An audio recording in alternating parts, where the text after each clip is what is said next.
I'm home. Sorry I'm late. Last night, my husband and mother, who did not come home, returned in the evening.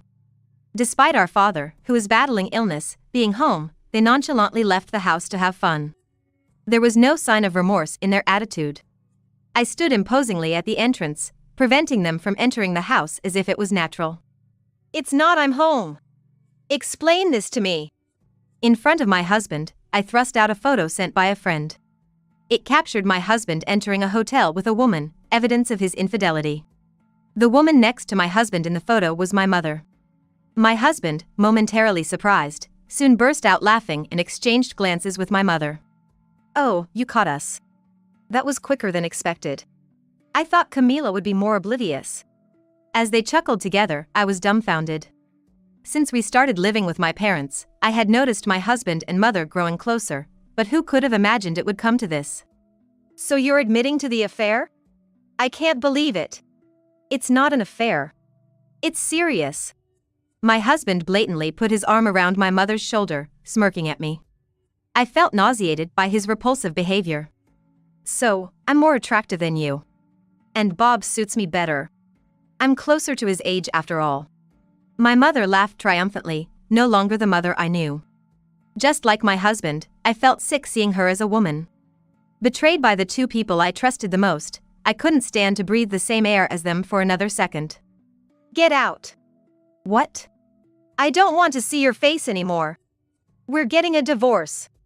Take that woman and leave now. Okay. Divorce. Totally fine. That was the plan if you found out. My hatred was far greater than my sadness. Grinding my teeth, I glared at them as my mother, unfazed, said something absurd. I don't mind separating, but I have no intention of divorcing your father. You and Bob can discuss the divorce. What? You can't just decide that. You and Dad are obviously getting divorced too. What are you talking about? He will be gone soon anyway, and after spending so much time together, I'm not giving up on the inheritance. Right. There should be a hefty pension too. We'd lose out on the inheritance if we divorced. I could only sigh at their selfish reasoning. I wanted to get them out of here as soon as possible. Then, I heard my father's loud voice from behind. Get out of here right now. Anna, it's fine if we're separated. I loved you, but I can't forgive someone who hurts my daughter. Bob, be prepared. Even in the face of my father's anger, my mother just smirked. Fine, fine. Then, let's meet again at the funeral. Until then, I won't show my face, so there's nothing you can do. Enjoy your short remaining time with your precious daughter. They left, leaving only those vile words behind.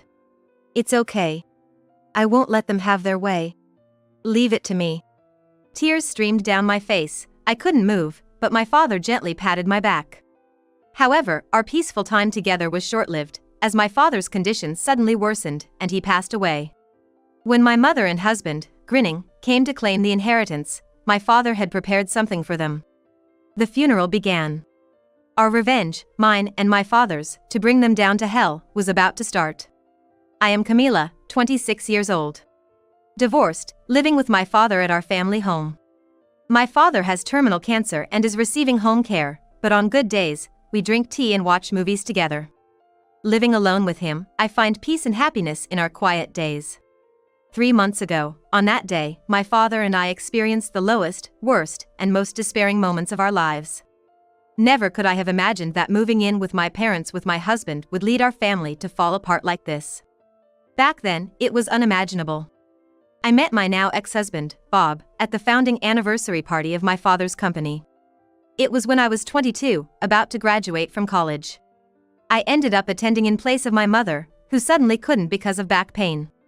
Director, have you received your drink glass? As I entered the hotel venue, a man, one of my father's subordinates, approached me. That man was Bob, who would later become my husband.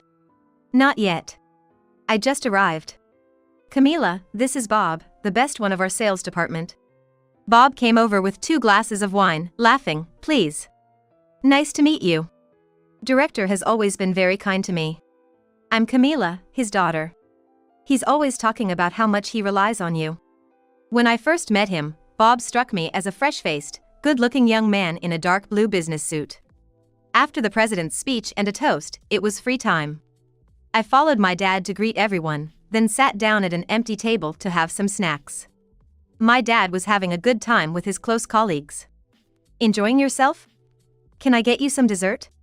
No, thanks. I'll get it myself. Bob came over to keep me company, noticing I was sitting alone. How old are you? You look very young. You must mean you're pretty skilled. I'm actually about to turn 33. Been with the company for 10 years. Bob laughed shyly, scratching his head. True, he had a mature air, but there was an innocence and freshness that made him seem in his 20s. Really? You don't look 11 years older than me. 11 years? So you're a student? Yes. About to graduate and become a preschool teacher. It's been my dream job, but now that it's happening, I'm super nervous. Bob listened to my worries about becoming a working adult and gave me some advice. We hit it off and exchanged contact information, occasionally going out for meals and talking. For me back then, Bob was a mentor, an experienced working adult. So, when he said after one of our dinners, I fell for you at first sight. Would you go out with me? I was truly surprised.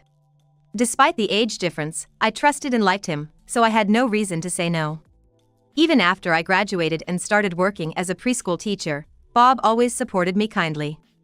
After 2 years of dating, we decided to get married.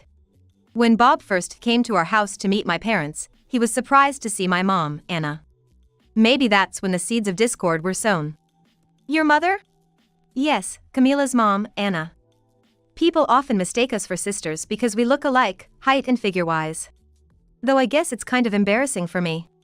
It's no wonder Bob was surprised. Anna was 9 years younger than my dad, 45 at the time.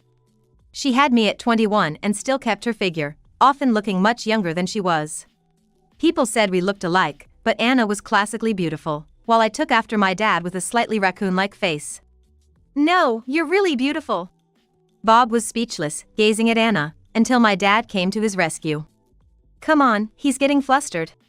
Let's prepare some coffee. The greeting went smoothly, and Bob quickly got along with my parents.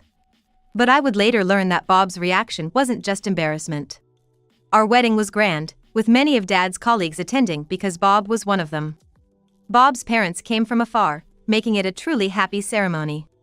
After the wedding, Bob remained kind and always cared for my parents, who lived nearby. How about we take your parents on a spa trip? Your mom's back is weak, right? Thanks. You don't have to be so considerate just because Dad was your boss. What are you saying? I love you, so I want to take care of your parents too. Actually, I really love them both. Even when I wasn't there, the three of them would chat for ages, really getting along well. That's why I believed our happy married life would continue forever. About a year after our marriage, I got a call from my mom. It was such a shocking revelation that I decided to discuss it with my husband that very day. Hey, I need to talk to you about something. I got a call from my mom today. Something wrong? Yeah. It's about Dad. It turns out the illness we thought he had beaten has come back. He's been having regular checkups, but... I was so shaken while explaining this to my husband that my voice trembled. Does that mean? Yeah. It seems to have progressed quite a bit, and he might need care going forward. He's planning to retire early from his job to focus on his treatment. My husband remembered my father taking time off from work a few years ago for cancer surgery. The treatment now wasn't about surgery, it was more about palliative care through regular hospital visits. I won't start right away, but when Dad's strength starts to wane, would it be okay if I stopped by their place after work before coming home? Mom's always had a bad back, so I want to lighten her load. Why don't we just move in with your parents? I'd like to do as much as I can for them while they're still healthy. I was surprised by my husband's suggestion of moving in. I hadn't thought that far, but I was also a bit apprehensive. Living together is different from just getting along. Are you sure? Absolutely. I owe your dad a lot from my time at work. But more than that, I genuinely love your parents and want to be of help. I realized then how much my husband thought of my father as his own parent. I was truly glad I married him. When we told my parents about it, they were as delighted as I was. It was decided that we would start living together after Dad retired. Mom and I shared household chores, and I took over preparing breakfast and dinner. Mom wasn't really into cooking, and since middle school, we had taken turns preparing dinner. Right after Dad retired, the four of us went on a trip to celebrate his retirement and are moving in together. Dad was so lively, it was hard to believe he was sick. I wish those days could last longer. But 6 months in, Dad's health declined, and he started spending more time in bed. Camila, do you think you could quit your job? Taking care of Dad is harder on the back than I thought. I'd prefer if you could handle his care. I understand. I've already discussed this possibility with my boss. It was sad to leave a job I loved, but spending time with my dad was more important now. I quit my job the following month. Mom handled most of the housework except cooking, and I took over Dad's care. Once I started caring for Dad, I noticed a change in Mom's behavior. I'm stepping out for a bit. I'll be back by evening. Mom started leaving the house frequently once she finished her morning chores. Hey, what do you need to go out for so often? Aren't you worried about Dad? I'm doing all the housework, aren't I? Besides, taking care of Dad is your job now. There's no point in me staying home. Was that really the issue? Mom knew, just like I did, that Dad didn't have much time left. Since I started staying home, Mom seemed more lively. Sorry, Camila. Making you quit your job and all. You just became a preschool teacher, your dream job. Maybe relying on your mom for care was too much to ask. It's okay. I'm doing this because I want to be with Dad. And Mom's always been a bit self-centered. We shared a knowing smile. For Dad, Mom, 9 years his junior and beautiful, had always been his princess since he first met her at 19. Maybe Mom stayed beautiful because Dad loved her and let her have her freedom. But there was something else that bothered me. Bob and Mom seemed to be getting uncomfortably close. Bob, welcome home. Let's have a toast to unwind. In the evenings, Mom, who loved a drink, started inviting Bob for a drink when he got home. I joined them for a bit, but I couldn't stay long because of Dad's care. Even when I was helping Dad in the bathroom, I could hear Mom laughing and having a great time. Having you guys here really seems to make your mom happy. Dad smiled, but he looked a bit sad. I was glad Bob was getting along with my mom, but watching them grow closer day by day left me feeling conflicted. Today, I'm going shopping with Bob from lunchtime. Yesterday, I mentioned how difficult it was to carry all the groceries back, and Bob offered to drive us. I'm gonna do a bit of filial piety for Anna, who takes care of the house every day. I'll pick up some drinks for our evening drinks too. They both left looking happy, and I felt somewhat left behind. Isn't taking care of Dad harder than doing housework? I grumbled to myself. Though I knew it was mean-spirited to think that way. But starting that day, my mom and husband began going out together more frequently. I'm sure Dad wasn't feeling great about it either. They started having their evening drinks outside, and I was completely excluded. Are they out together again? Looks like it. They probably won't be back until the wee hours of the morning. I never suspected anything between them, but I was getting increasingly frustrated with my mom's selfishness and my husband's willingness to indulge her. It's good they get along, but their lack of consideration for me and Dad was upsetting. Even if taking care of Dad is my responsibility, it doesn't give them the right to do whatever they please. As I waited for them to return, filled with frustration, my husband called. Sorry. Got carried away drinking and missed the last train.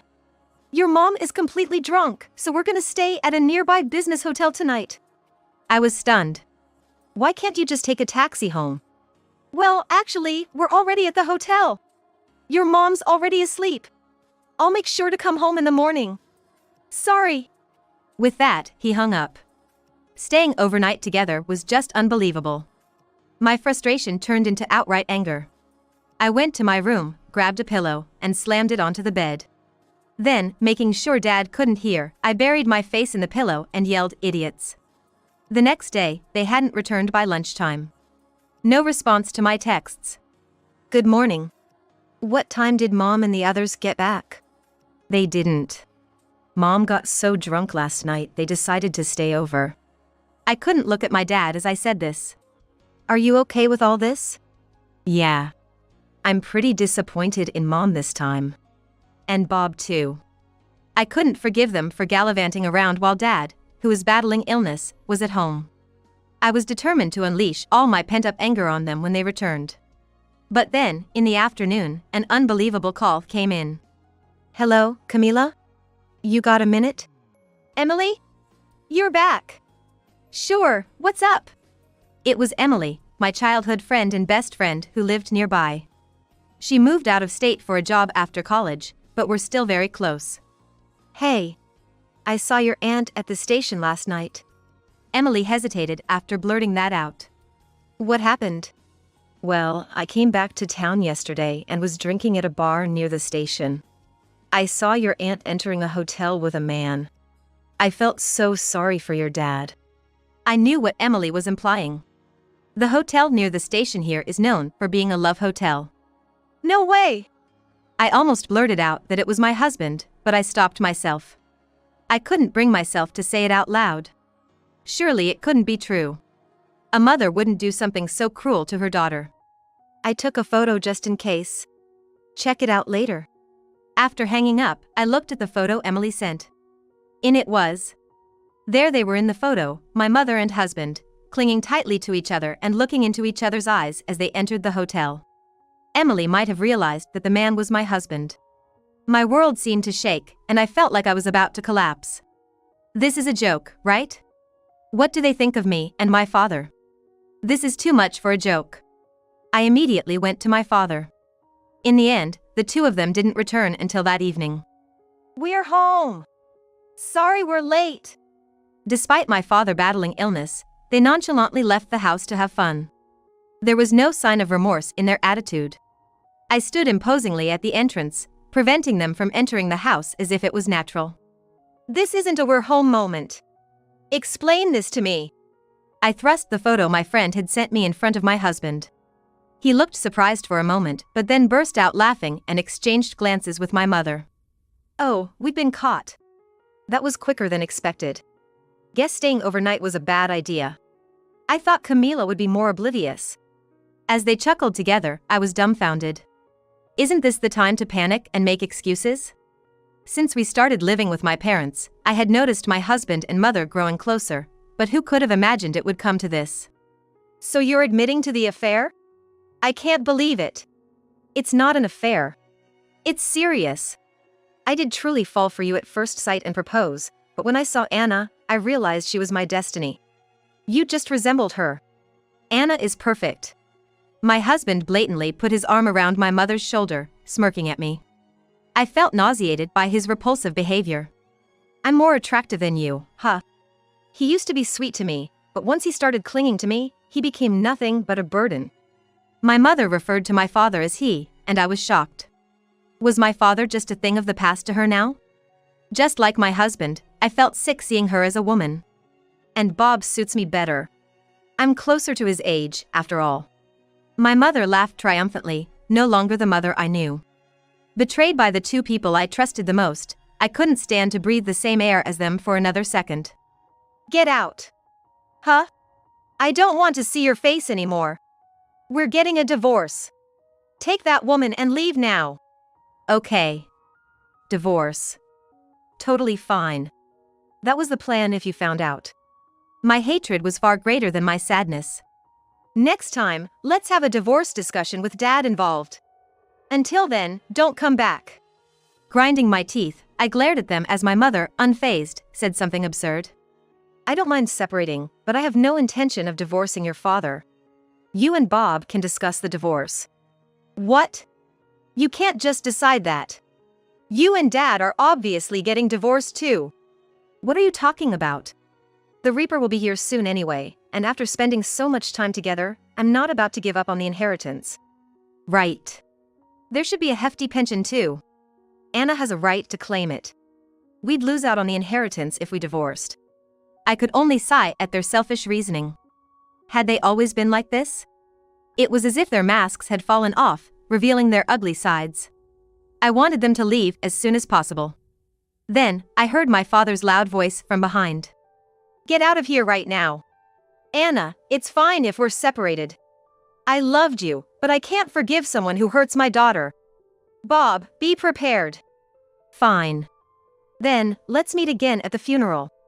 Until then, I won't show my face, so there's nothing you can do. Enjoy your short remaining time with your precious daughter." They left, leaving only those vile words behind. Tears of frustration overflowed as I stood motionless, and my father gently patted my back. "It's okay. I won't let them get away with this. Leave it to me." There was an unexpected strength in him, not what you would expect from someone who needed care. It was the reliable father I knew from my childhood. Once again, the three of us, excluding my father, had a discussion, and I got a divorce from my husband. We decided to hire movers for their belongings. My husband immediately transferred a lump sum for the alimony. The life that started with just me and my father was peaceful and calm. Originally, neither my mother nor my husband did much, so there wasn't much trouble. We settled into a rhythm of life together, and just when I was beginning to forget about my husband and mother, my father's condition suddenly worsened. It was a weekend, and I couldn't reach his primary doctor, so I had to take him to the hospital in an ambulance. He never regained consciousness and passed away a week later. I was left alone, drowning in grief, having lost my only family member. On the evening of the wake, my ex-husband and mother, as if it was the most natural thing, came. They nonchalantly sat in the family section and put on a show of tears in front of my father's colleagues. I was utterly astounded. "What are you doing here? You weren't invited. My husband passed away. It's only natural for a wife to be here. Besides, we have to discuss the inheritance after the funeral." Their smirks were as irritating as ever, but they seemed cautious about revealing too much in front of my father's colleagues. Once the wake was over and all the colleagues had left, they left too. They probably couldn't admit to living with my mother as a divorced couple at the company. After ensuring they had left, I stayed behind to discuss the next day's arrangements with the funeral staff. They can smirk all they want for now, because the revenge of my father and me was about to begin. At the funeral, many people came to say their final goodbyes to my father. Their kind words to me made it clear how beloved my father was. Just like the day before, my mother and ex-husband, acting like family, received condolences from my father's colleagues, making me want to throw salt over my shoulder. But I had to be patient for now. As everyone took their seats, the staff in charge of the proceedings took the microphone. "We are ready to begin the funeral, but before we start, the deceased has left a message for his wife. Let's listen to that first." The quiet hall was filled with my father's voice. "Anna, thank you for being by my side for 27 years since our marriage." My mother's eyes widened as she stared at my father's portrait. There were sobs from the attendees. "I always thought you were cute, like a princess. Every time we fought, you presented me with a divorce paper. I would tear it up in exchange for the gifts you wanted, hoping for your forgiveness." Laughter leaked out from the attendees. Even my mother nodded, dabbing her eyes with a handkerchief. "But I started finding it amusing, wondering how many divorce papers you would present me with until I died. So, I decided to keep them as precious mementos of our life together." "Huh?" My mother let out a small gasp. "I always wanted to grant your wishes, my dear. So, as my final gift to you, I've filed those divorce papers at the office. This is my last present to you." My mother turned pale. My father's voice continued. "You're free now. Live a long and happy life with Bob, whom you stole from her daughter after an affair. I won't choose you in the next life. Goodbye." The hall erupted in murmurs. Bob and my mother, pale and still not fully comprehending the situation, didn't move an inch. "What does this mean?" My mother muttered in a trembling voice. Speaking for my father, I answered her. "It means that Mom and Dad are officially divorced now. You're free but have no right to the inheritance." As soon as I finished speaking, my mother began to lose her composure. "What? I have no rights to the inheritance? I never agreed to that." My ex-husband also started to raise his voice in panic, seemingly unaware of his surroundings. "Hey! What's this about? Not giving anything to a wife after 27 years of marriage is unheard of. Since you both left the house for an affair, the divorce has already been finalized. The divorce papers were signed by Mother herself, no forgery involved." My mother's face turned pale, and her trembling hands clenched on her lap. "You used to threaten Dad with divorce twice a year to get high-brand bags and jewelry. You may not get the inheritance, but you've already received plenty from Dad. Bob looked at my mother in shock. Now you'll have to replace Dad, right? Mother is a selfish money pit. Good luck with that. Are you saying Anna won't get a single cent? Think about it. Why would a divorced stranger have any rights to an inheritance? My mother, trembling with anger, glared at me and screamed. Shut up! Give me the inheritance you're going to receive. Repay me for raising you. Give it all to me. My anger intensified at her audacity. What? Haven't I already repaid my debt? I gave up the love of my life to you, and didn't even ask for alimony. How much more greedy can you be? My mother's face turned red with anger, like fury. No, more like a gold digger. I took a deep breath and said slowly. Since the day you abandoned our family, I've had no mother. I have no intention of taking care of you in your old age. Leave it to Bob. As if I need to be told. I'll marry Bob as soon as possible. At her words, I couldn't help but let out a chuckle. Such a foolish woman. What? Let me tell you something funny. You two can't get married. What? The two of them looked incredulous. You might want to consider adopting Bob soon. If you stay strangers, he might run away from a 60-year-old gold digger. I laughed heartily, while the two of them stood there, dumbfounded. Time for you to leave. I don't want people who betrayed our family at Dad's funeral. Go, now. I stood up, looking down at them, and spoke loudly. Do you realize your situation? Everyone here cares for my father. My mother and ex-husband glanced around in shock. Most of the attendees were from Bob's company. Bob, I think more than half of these people are from your company, aren't they? No, it's not like that. As Bob shouted, they both stood up and ran out of the funeral home. Running away with their tails between their legs might just look something like this. The moment they were out of sight, applause and words of encouragement came from the attendees. Looking at the altar, my father's portrait seemed to be smiling. The finale of mine and my father's revenge. Let's begin the funeral now. Finally, surrounded by people who truly mourned my father, I was able to say my last goodbye in peace. Afterward, I sold the family home and moved to the town where Emily lives. It wasn't easy to let go of the house where I grew up, but staying there felt like my mother might return. I wanted to cut ties completely. My ex-husband, after the fiasco at the funeral, was too scared to go back to work and ended up resigning. It's a shame for someone who was once considered the rising star by my father. But he found his perfect destiny, so that shouldn't matter much. My ex-husband and mother are still living together. I don't know if they've adopted each other, but it's unlikely that my mother would let him go unless a better man comes along. For my ex, the real hell is probably just beginning. I think my father was the only one who could control my mother, the selfish princess he created. I can imagine how my mother will manipulate Bob, but whatever happens to them is no longer my concern. I've returned to the job I love as a preschool teacher. Living near Emily, my best friend and still single, is reassuring. We visit each other's homes, go out, and drink like in our younger days. It feels like I've regained my youth. I occasionally join mixers for fun, but I'll never fall for the line love at first sight again. From now on, I'm determined to live a happy life, cherishing the people around me, so as not to worry my father in heaven.